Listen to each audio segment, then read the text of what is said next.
And moving right along, we're back in the Super Ghouls and Ghosts Let's Play Challenge Edition. This level is going to take us through the ghostly high seas ship thingy.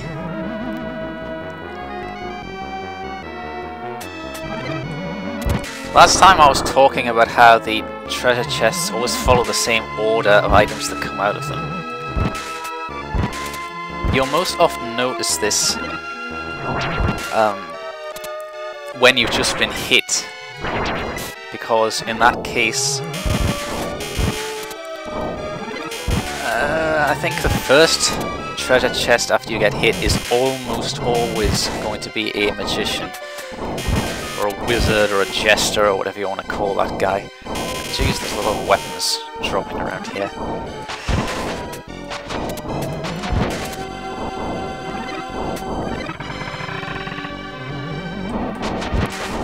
When you've got maxed out gold armor and shield and everything, it, I think, rotates between the magician and a random weapon. Speaking of random weapons, yet another one. These ghosts are very uncomfortable, and there's a chest here, but it's not worth the risk of getting it, but I forgot to get the freaking money bag here. It's way too dangerous to get the chest there because it's almost guaranteed to be a magician, and there's way too many ghosts at that point. I would just get killed, so I'm skipping it. And sure enough, it's a magician. But here I can wait it out safely. This is what I was talking about with the whole strategy thing. And weirdly, that mimic box that was here just disappears whenever you get that treasure chest. Strange.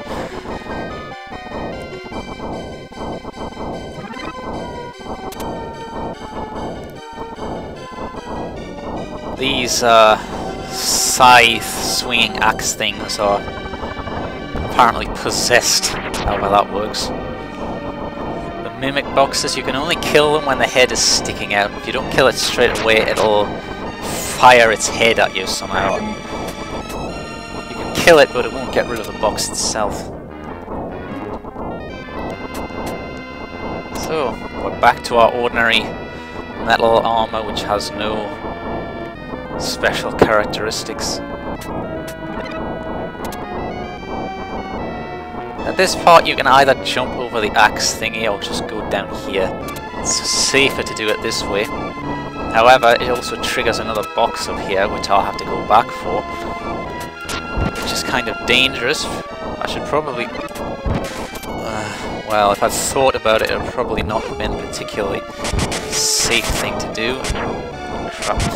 This is getting uncomfortable. Freaking ghosts just getting in the way.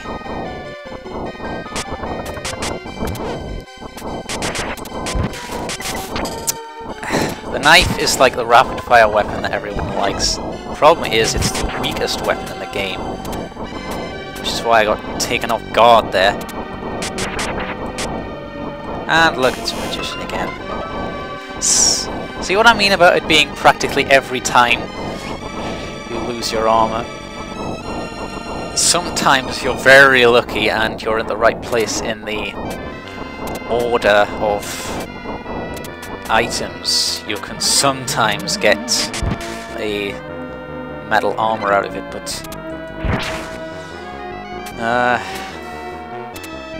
yeah, well, we're moving on now anyway. This is the second part.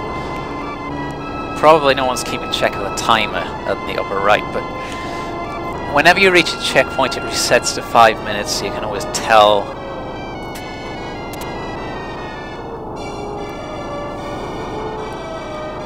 And this obviously is the C part, which is an auto-scrolling level. It's pretty easy actually. When you know what's coming, you can just sort of rule with everything. Whoa. The axe is one of the worst weapons in the game, by the way.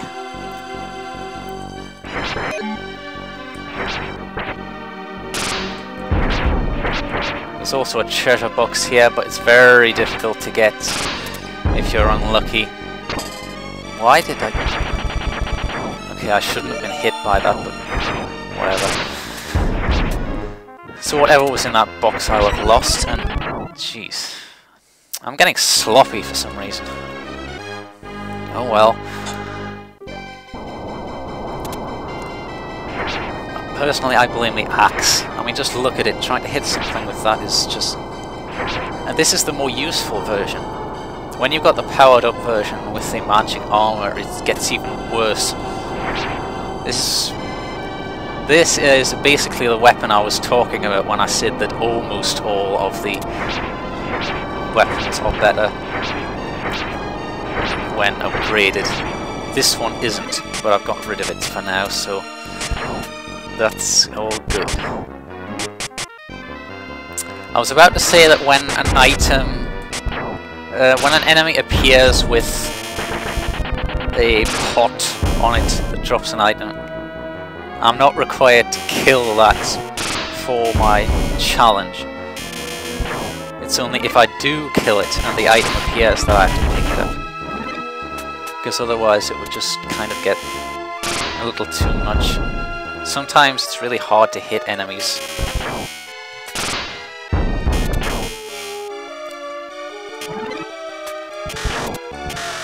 The lance here is the basic weapon that you start the game with.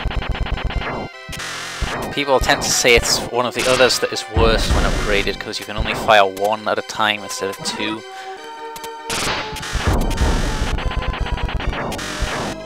I think the powered up lance does like the damage of 1.5 times the ordinary lance. But don't quote me on that.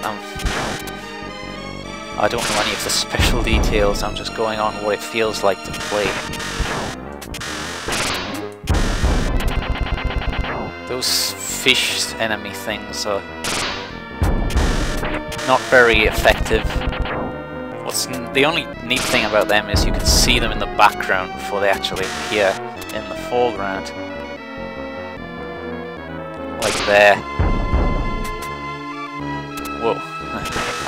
Careful with this, I almost jumped over the raft. Okay, so for other neat tricks you can do,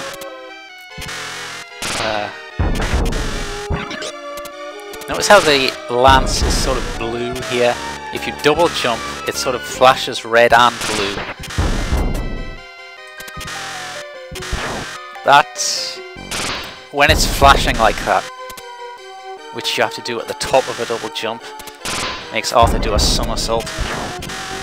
That means it's more powerful when you do that. It's just a little sort of trick, but surprisingly few people actually realise that, or think it just happens at random or something, but it's not. Before I pick that up, I'll show this off. The magic attack of the lance is a lightning blast that hits above you and to both sides. It's one of the more useful ones. And we're at the boss already. Unlike the first boss, this one can be pretty annoying. Whatever the heck it's supposed to be. It's supposed to be like an evil sponge or something. I can't remember what it was called, but... yeah, screw you too. It fires those sort of drill... shrimp squid things, whatever those are supposed to be. Pretty fast, and they can be really hard to avoid if they're above you. You've got like no time to react, and now I've got to do all the freaking stage all over again. Well, not all the freaking stage, I mean like the second half of the freaking stage.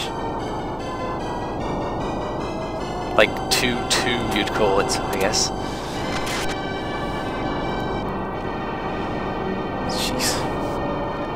I always hate that boss because it just feels like luck most of the time as to whether it decides to throw something really hard to hit or not.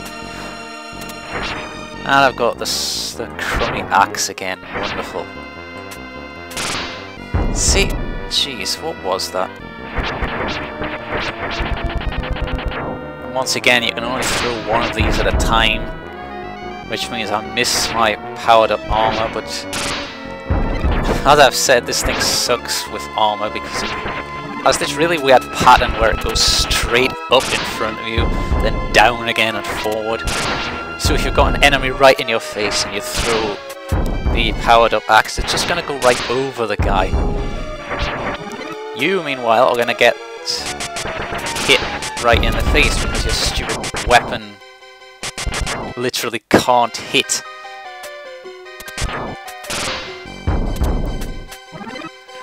Oh boy. Now, I considered playing through this with live set to 9, but for the same reason as playing it on professional, it felt like it would be kind of cheating in a way.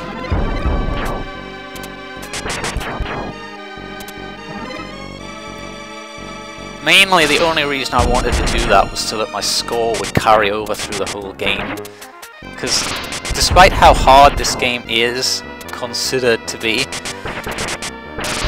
continuing and losing a life are pretty much exactly the same. The only thing that actually happens when you continue instead of just dying is that your score gets reset to 0 and you get a full batch of lives again.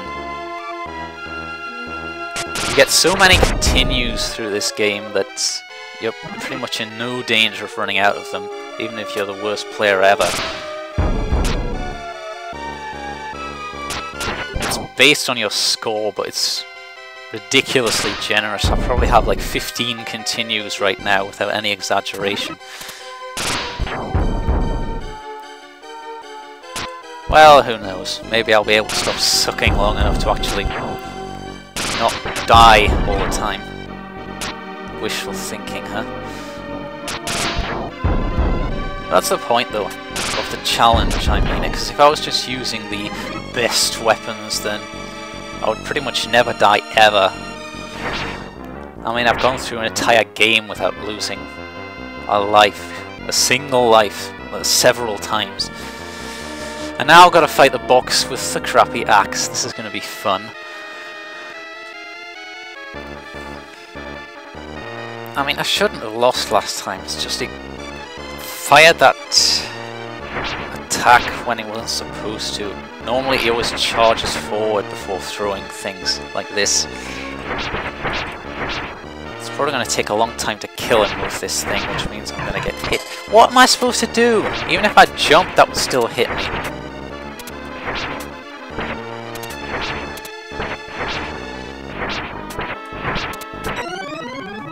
See? I jumped and it still hit me. I couldn't have ducked because it would hit me. This is what I'm talking about. You just have to get lucky with this boss. Skill has nothing to do with it. I mean, I couldn't really move back because then I wouldn't be able to hit the thing. I wouldn't be able to tell when it was about to fire. If it would just stop moving up while it's firing those, I would be perfectly alright, but no.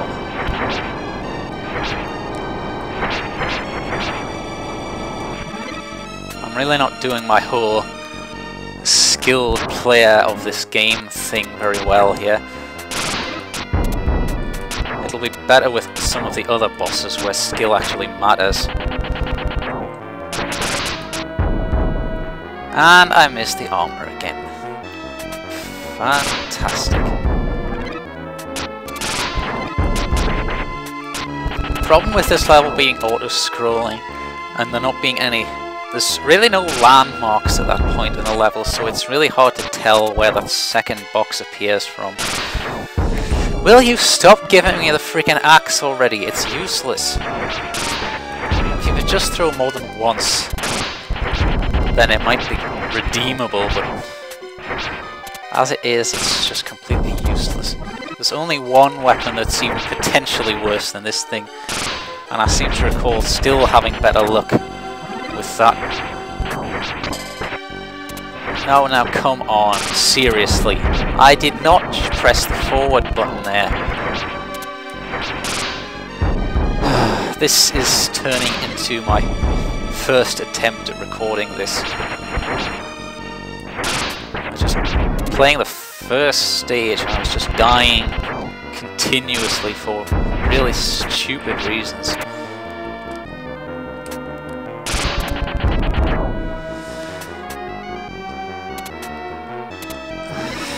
You know, I think this game is in some ways kind of like scrolling shooters like Gradius. If you lose once, you're going to lose a lot more times after that because you've got inferior equipment from then on. Normally when I start the stage I have like fully powered gold armor and one of the better weapons, so I just kind of rule through everything including the boss. But when you have to start with just ordinary armor and no power-ups, it's kind of harder. But as I was saying, that's all to make the video more interesting. There are more than enough professional 1cc playthroughs of this game already. I'm sure there was a treasure chest back there that should have had armor in it that I've missed. So now I've got to play without getting hit again, which I'm almost certain to fail at. See, the problem with this is it doesn't shoot directly straight in front of you horizontally, so you have to be kind of below. And stop throwing those things when you're above. Freaking jerk.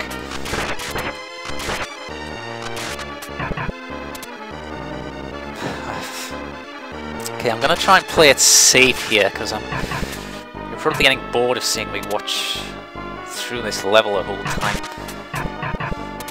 When he starts going up and down like that, it's when he's gonna fire those things.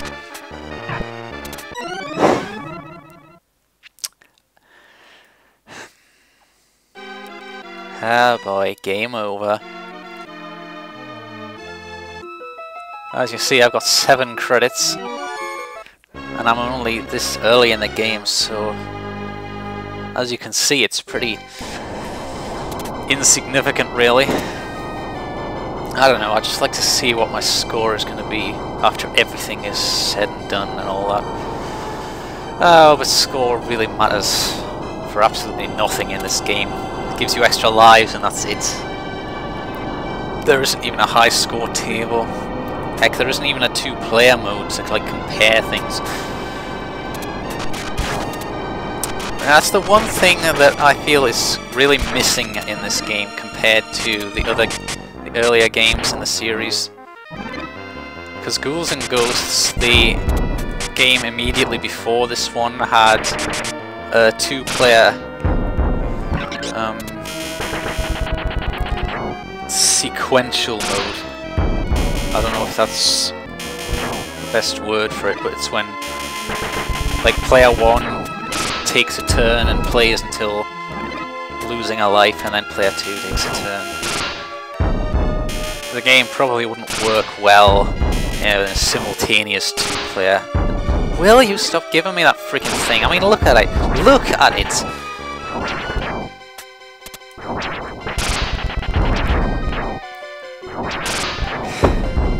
Yeah, because in 2-player, the thing is that the screen, you can't move out of the screen, which is like pretty obvious, I guess. And that's really not a good thing for platformers. Okay, neither of those things should have hit me at all. I was below them. Freaking slowdown is throwing off my timing. Yes, 2-player platformers stuff. Because what would inevitably end up happening in that situation is you would have someone doing jumps forward to some like little platforms or whatever that you have to do in this, and the other player might intentionally or not sort of hang around at the other end of the screen, so the screen wouldn't scroll, because if it did, it would take the second player off the screen.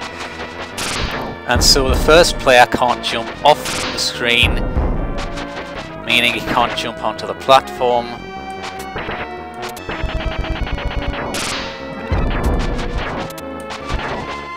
And I'm kind of...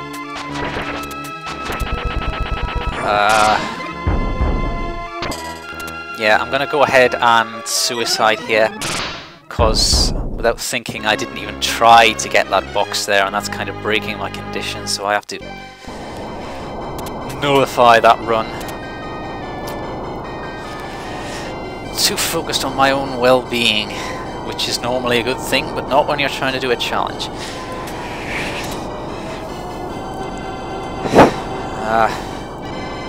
It's hard to talk about things when I keep getting distracted. So the side thing goes straight forward, except when you're crouching down, and it sort of curves down like that, which is annoying most of the time.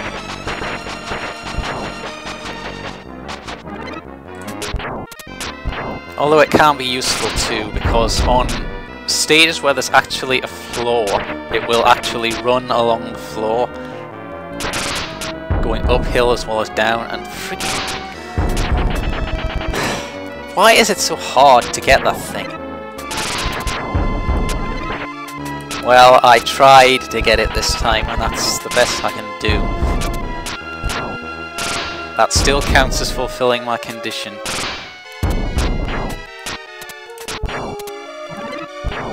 I'm not gonna go through this quitting every time something happens that I've got no control over, because then it would just never end.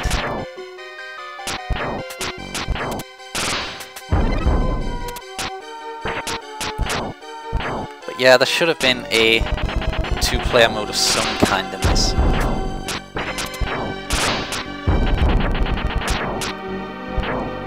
I don't know why, really, it just feels like it should have been.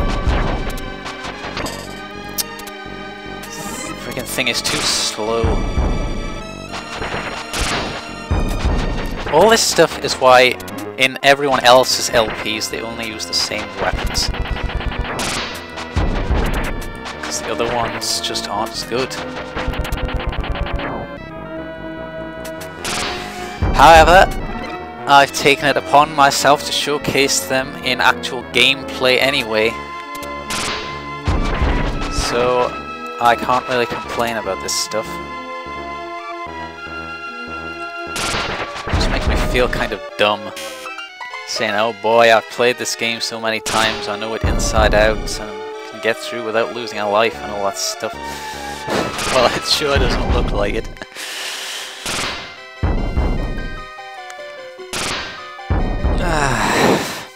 Can I move on from this level already?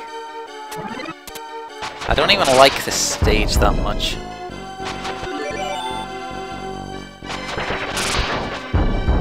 One up at 20,000 points, guys.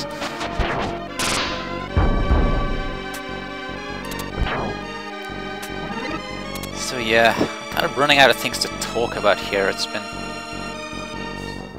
almost, like, what, 23 minutes already? That's great. I should have finished this in, like, 7, if that.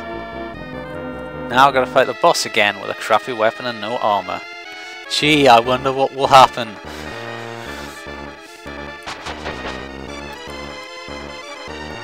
If I only had gold armor, I might be able to abuse that invincibility thing.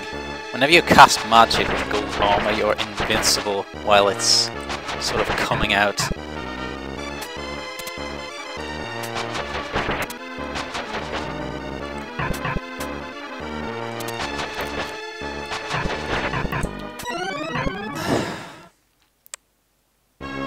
My button's stuck. Or my thumb's stuck on the button or something. So I jumped too late. The time before this one, I should totally have won. I probably would have done.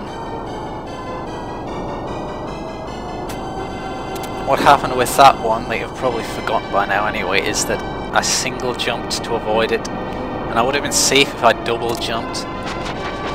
But I instinctively don't double jump there, because of all the many times when I've double jumped and fallen right into another projectile that I've got no way of avoiding. Because once you double jump twice, you're stuck. You've got to accept whatever is below you. Can't do anything about it because you can't change your direction at all. But hey, now I've got a half-decent weapon that is undoubtedly going to be replaced by the axe or the freaking sickle scythe thing. Because for some reason it always is here. I don't know why. I don't know why I'm so cautious compared to usual. Normally I just jump right over those things straight away and take out all the fish much quicker. I think I'm getting too afraid of dying because of how long this is taking. It's probably working to my disadvantage.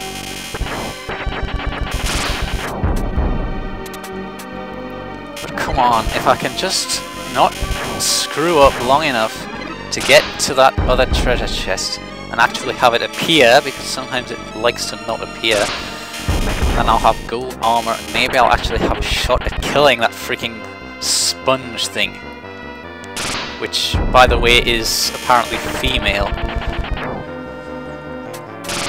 which probably doesn't, well, I don't know, it's called like Queen of the Sea or something, and it's supposed to be like an evil sponge thing that is technically female, but who freaking cares? I guess what I'm trying to highlight here is why they put weird details like that in. Okay, gold armor. Yes, good. Now, don't screw up and don't just nuke me at the very beginning of the fight like you did last time I had gold armor. Seriously, I've got the knife, the dagger, whatever. I never know what to call these weapons. Which has one of the better power-up attacks and magic attacks. See, you've got this whole dragon thing that makes the game stutter for some reason. Oh jeez, it's going so well. And that that was literally the last enemy before the boss that drops a different weapon. Well, at least it's not as bad as some weapons. So basically, what I'm going to try and do at this point is just cheese the magic attacks. Try and kill this jerk without any... It's not fun, it's not... This is not exactly the ideal one for... See? See why I don't like to double jump there? Jeez. Cut me some slack. And by which I mean don't kill me when I wasn't even touching you. Ugh. This is disgraceful. As much on my part as the game's. Why am I doing so badly? Why does this always happen whenever anyone records?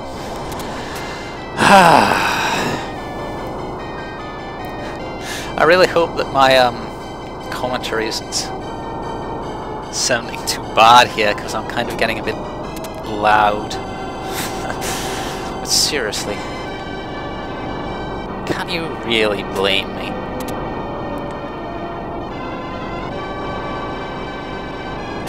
I mean, yes, sometimes that boss is annoying, but it's never been this freaking annoying. This makes me look like I'm a freaking newbie who's never played the game before in his life. Which is not how it's supposed to run.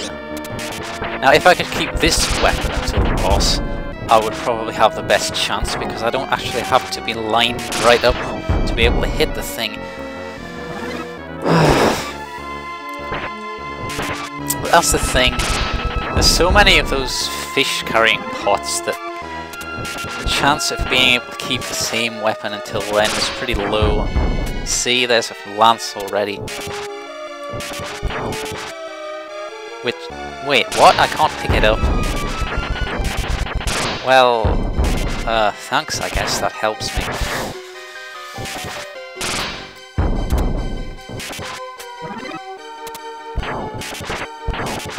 Yeah, that's the good thing about the homing arrows You can hit enemies before you would be able to normally. The downside of this one is you can only fire one set of 3 arrows at a time. And sometimes it just stays on screen trying to hit something, but it can't turn fast enough, so it just sort of circles around it. And because of that you can't fire again. Obviously this is not a good thing. Typically leads to death and disappointment.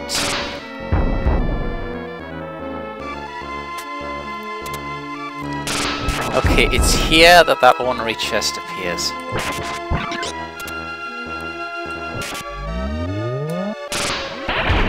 I actually don't think there are any other chests in the stage from here.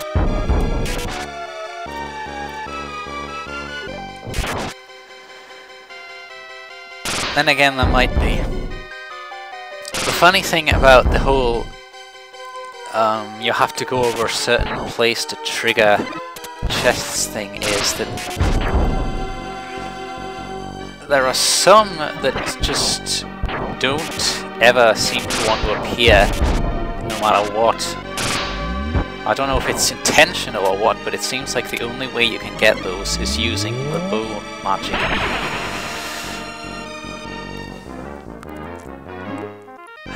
So here we are. What is this, take 7 or something? Can you please stop just killing me all the time without prejudice? I want to move on. This wasn't what I set out to do. I was setting out to do an interesting video, not a boring one where I go through the same stage 10 times. I wonder if it still throws its... Thanks for answering me there. So yes, it does still throw its crap when it's off screen. So there's no safe harbour there. Yeah, it's alright when it just throws 1 or 2, it's when it spits out masses of them. Haha!